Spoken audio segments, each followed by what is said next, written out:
जिसके कान हों वो सुन ले, जिसकी आंखें हों वो देख ले। हम उन लोगों के लिए बहुत धन्यवाद देते हैं जो हमें एसबीआई पे, गूगल पे और पेपरलिंक के द्वारा आशीषित कर रहे हैं। आप भी कर सकते हैं, डिस्क्रिप्शन बॉक्स में देखिए।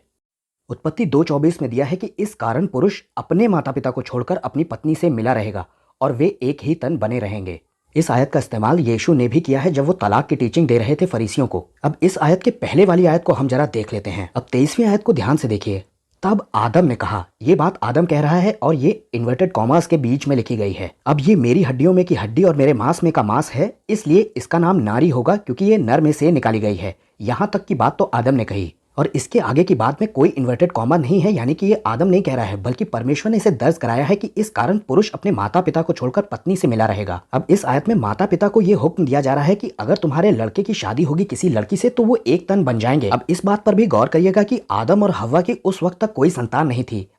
कैन, हाबिल, शेत या दूसरे बच्चे जो बाइबल में लिखा है कि उसके और भी बेटे बेटियां उत्पन्न हुए, ये बात बाद में हुई है। ये बात तो दूसरे अध्याय में समझ में आती है कि इस वक्त तक इनके कोई भी बच्चे नहीं हैं, यानी कि ये आज्ञा दी जा रही है आदम और हव्वा को जो कि माता पिता हैं। इनसे ये कहा जा रहा है कि जब तुम्हारे बच्चे होंगे और उनकी शादियां होंगी तो उन्हें अपने पल्लू से बांध करके मत रख लेना। अब उनकी गृहस्थी शुरू होने का टाइम है, इसलिए वो अब एक साथ अपने जीवन को बिताएंगे। आज बहुत से घरों में लड़ाई झगड़े इसलिए है क्योंकि वो परमेश्वर के इस वचन को तोड़ रहे हैं। वो ज्वाइंट फैमिली के ऐसे कॉन्सेप्ट को आगे बढ़ा रहे हैं जो कि बाइबल की इस आयत के बिल्कुल विरोध में है। ज्वाइंट तो सारे उखड़े हुए हैं, लेकिन कहने को ज्वाइंट फैमिली है। बात किसी की किसी से नहीं हो रही, लेकिन हाँ ज्वाइंट फैमिली है। कभी सास की बहू से नहीं बन रही, कभी बहू की सास से नहीं बन रही, कभी ननद बीच में, कभी भैया बीच में, और इन सब के बीच में पिस्ता कौन है? पिस्ता है पति। परमेश्वर एकल परिवार चाहता है, यानी कि एक न्यूक्लियर फैमिली जो कि अलग सेपरेट परमेश्वर की आराधना करते हो, जहां पर पति हेड हो और पत्नी उसके अधीन हो। देखिए, अब इसका ये मतलब बिल्कुल नहीं है कि हम माँ बाप की बिल्कुल रिस्पेक्ट ना करें या उनसे कभी मिलने ना जाएं,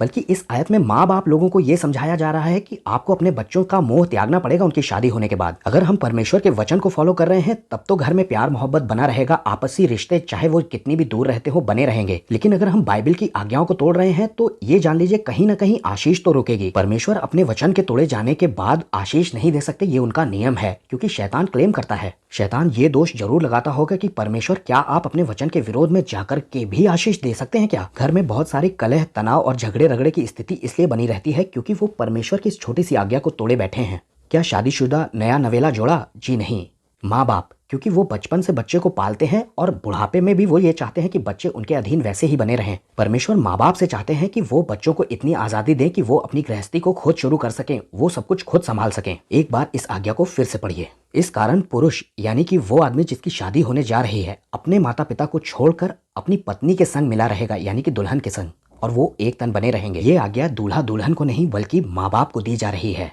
सबको जय मसीह की।